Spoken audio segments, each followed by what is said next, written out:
নমস্কার বন্ধুরা, আমি মৌসুমী। আপনারা দেখছেন মৌসুমী হেসেল। আজকে হবে আমার হেসেলে। আমের তো অনেক কিছু খেয়েছেন, আর এই সময় আম কিন্তু প্রচুর পাওয়া যাচ্ছে এবছর। তবে এরকম একটা পরোটা খেয়ে নিন না, আমের আর আম দিয়ে পরোটা। চলুন কথা না বাড়িয়ে করে নিন। এটার সঙ্গে কোনো তরকারি লাগবে না, কিচ্ছু লাগবে না, এমনিই খাওয়া হয়ে যাবে। আর ভিডিওটা স্কিপ না করে পুরোটা দেখার অনুরোধ রইল। চলুন করে নিন।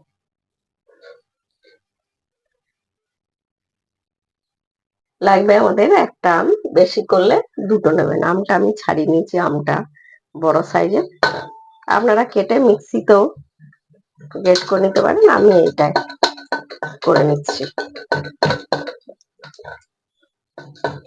ঠিক কথা, হয়ে গেছে আমাদের। দেখুন একটাতেই বেশ ভালো অনেকটাই হয়েছে।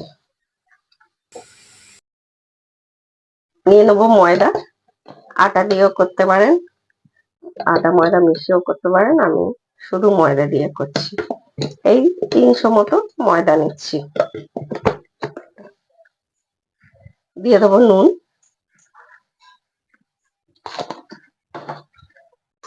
আর এইটা কি বলে, আমটা তো মিষ্টি আছে, আর একটুখানি চিনি দিয়ে দেবো। এটার সঙ্গে কোনো তরকারি টরকারি কিচ্ছু লাগবে না। দেবো 2 টেবিল চামচ গুঁড়ো দুধ। দিয়ে আমরা শুকনো উপকরণগুলো ভালো করে মিশিয়ে নেবো।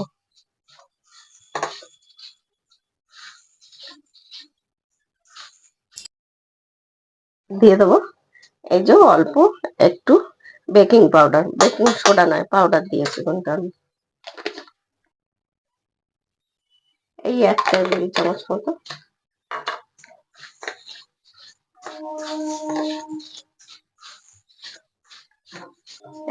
আমের পেস্টটা,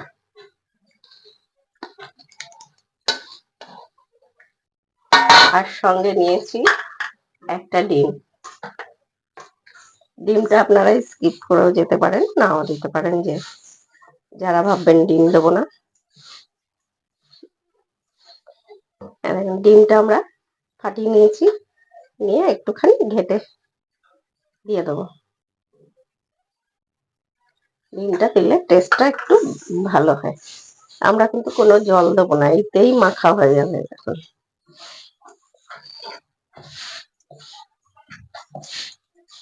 দেখুন আমাদের আমার ডিমে মাখা হয়ে গেছে, কোনো জল দিনে। কত সুন্দর কালারটা হয়েছে। এটা 5 মিনিট আমরা রেস্টে রেখে দেবো। তেল দিয়ে, সাদা তেল দিয়ে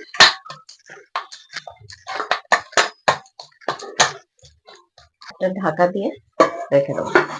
পরে এবার দেখুন, আর এটা আর হাতে লেগে যাবে না। তখন যেটা হাতে লেগে যাচ্ছিল, এবার আমরা লেচি কেটে নেবো। ঠিক আছে,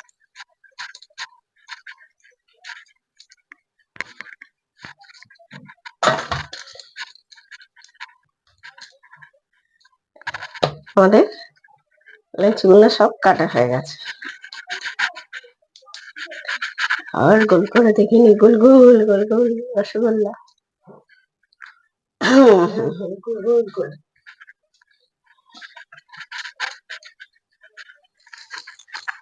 একটু আটা বা ময়দা দিয়ে বেলবেন, তেল দিয়েও বেলা যায়।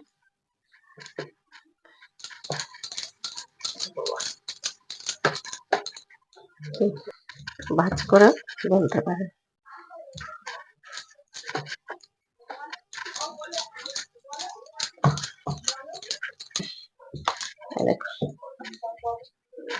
হয়ে গেছে আমাদের। চলো, অল্প প্রথম তেল দিয়ে নেবো একটুখানি।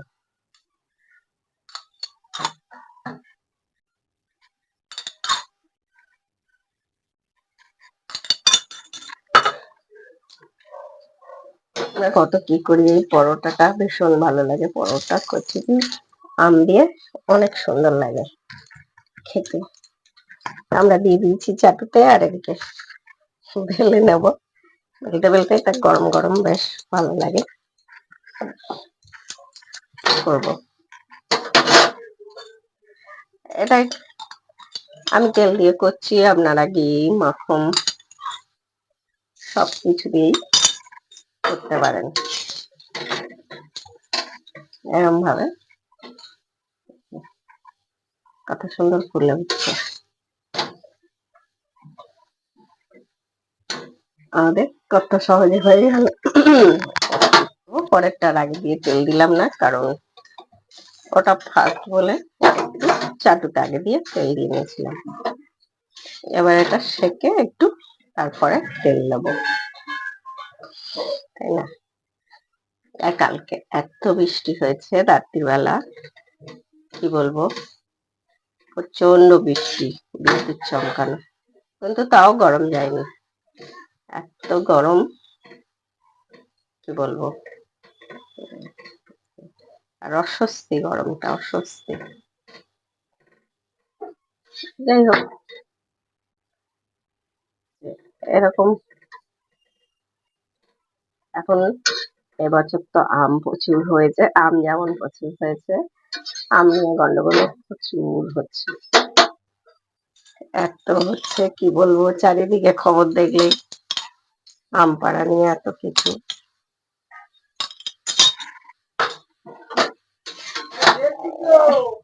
হ্যাঁ, 2-3টে করে হয়, আর সেই 2-3টে হয়, আর আমারও সেই ফুল নেই, ফুল যা এনেছিল পচে গেছে।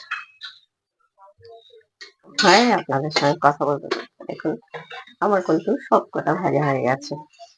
আর এই পরোটাটা এতটাই নরম হয় আর এতটাই মজার হয়, কি বলবো, যে অপূর্ব হয়। আমি প্রথম যখন করেছিলাম ভেবেছিলাম কেমন হবে, কিন্তু খেয়ে এতই টেস্ট হয়েছে, আমি এবার এখন প্রতি বছরই করি। আর এই সময় তো আমের নানা কিছু খাবো, তাই না? তবে আজকের মতো আপনাদের কাছে বিদায়। এটা হয়ে গেল আমাদের ডিম আর আমের, সব থেকে মেন হচ্ছে আমের পরোটা। কত সুন্দর দেখি। আবার চলে আসবো।